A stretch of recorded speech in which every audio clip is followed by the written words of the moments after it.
Most new interior designers waste thousands of dollars on tools they don't need yet. And then they wonder why they're broke before their first client. In this video, I'm going to show you the exact tech stack I would use if I were starting my design business from zero today. I want to break down the essential tech stack you actually need to get started as a new interior designer, both in terms of physical equipment and software, without lighting your money on fire. My goal with this video is to draw a very clear line between what is truly non-negotiable from day one and what can absolutely wait until clients are paying you. Because starting a design business can feel like a financial minefield. Everyone online is telling you that you need this software, that subscription, this fancy setup, and suddenly you're thousands of dollars in before you've even signed your first client. Here's the core strategy I want you to walk away with. Be scrappy, be intentional, be cost conscious. You do not need a massive budget. You need smart spending. The goal is not to look like a design firm. The goal is to function like a professional and deliver real value. Let's start with the physical side of things, the hardware. First and foremost, you need a good, reliable laptop. This is your engine. This is where everything happens.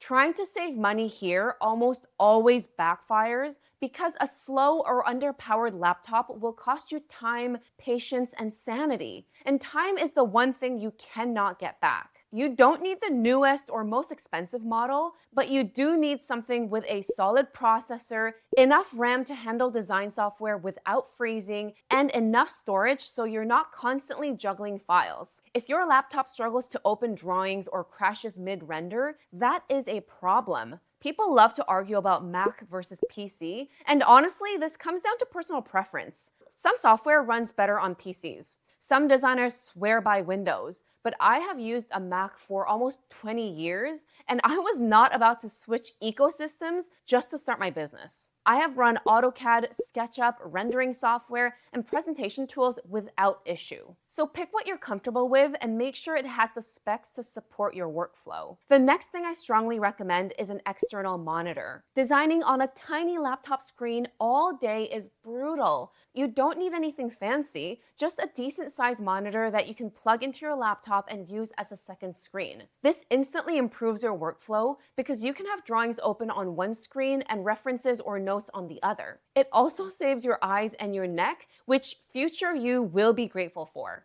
I have a 32-inch monitor and I cannot live without it. Now let's talk about your phone. This is not just a communication device. Your phone is a business tool. You will use it for site photos, progress videos, quick walkthroughs, FaceTime calls with suppliers, and checking details on the fly. A good camera and enough storage are non-negotiable. You do not want to be deleting photos on site because your phone is full. That is chaos energy. So at a minimum, laptop and phone are your absolute must-haves. Everything else I'm about to mention falls into the nice-to-have category. For content creation, I personally use the Sony ZV-E10, which is what I'm filming this video on right now, and a DJI Mic Mini for audio. Good audio matters more than people realize. You can get away with average video, but bad audio will make people click away instantly. The reason I like this setup is because it's compact and portable, which makes it easy to bring with me to projects or film on the go.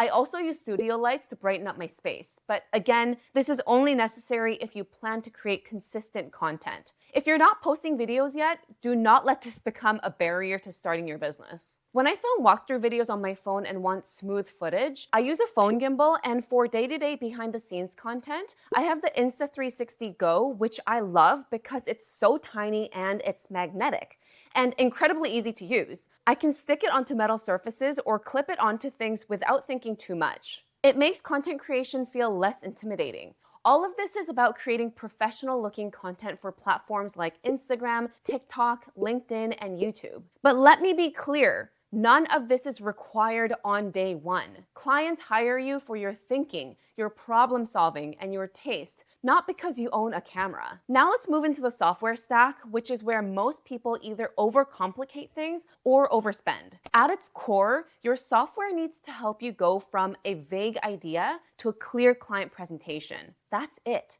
And you want to do that without breaking the bank. Every project starts with inspiration and brainstorming. And for that, Pinterest is still king. It's free, it's visual, and it allows you to organize ideas, references, and styles very quickly. You can create boards for clients, track trends, and build visual direction without spending a dollar. But at some point, you do have to move from inspiration to technical clarity. This is where 2D drawings come in. Floor plans, elevations, and dimensions are not optional if you want to be taken seriously. This is where tools like AutoCAD or SketchUp become non-negotiable. Accuracy matters. Contractors rely on these drawings, and mistakes cost money. SketchUp is also the industry standard for 3D modeling. It allows you to create models, sections, elevations, and perspectives that help clients actually understand the space. A lot of designers stop here, but if you want to level up your visuals, that is where rendering software comes in. One of the most popular options is Enscape. It's often used for high-end photorealistic renders and video walkthroughs. What makes Enscape powerful is real-time rendering. You can change materials, colors, and finishes on the spot without waiting hours for a render to process. That flexibility is huge when you're presenting to clients. That said, we are also in the age of AI, and rendering is evolving fast. There are now AI-powered tools specifically built for interior designers, like Spacely or Render, that allow you to generate visuals quickly without mastering another complex program. You can even experiment with tools like ChatGPT for concept ideation and descriptions. The point here is not to chase every new tool. It's to work smarter, not harder. Once your drawings and visuals are ready, you need to package everything into a clear, professional presentation. This is where people often debate InDesign versus Canva. I personally use Canva for almost everything now. Mood boards, client presentations, social media graphics, proposals. It's fast, intuitive, and flexible. I do use the Pro version, but the free version gives you more than enough to get started. Do not feel pressured to subscribe right away. The goal is clarity, not graphic design awards. Adobe InDesign is still very much an industry standard, especially in larger firms and for designers who want full control over layout, typography, and print-ready documents. It's incredibly powerful for creating polished client presentations, specification books, and construction documents. But it does come with a steeper learning curve and a monthly subscription cost. When you're just starting out as a solopreneur, InDesign is not a must-have. It's more of a nice to grow into tool once your projects become more complex or if you plan to produce highly customized branded documents at scale. If you already know InDesign, great, use it. But if you don't,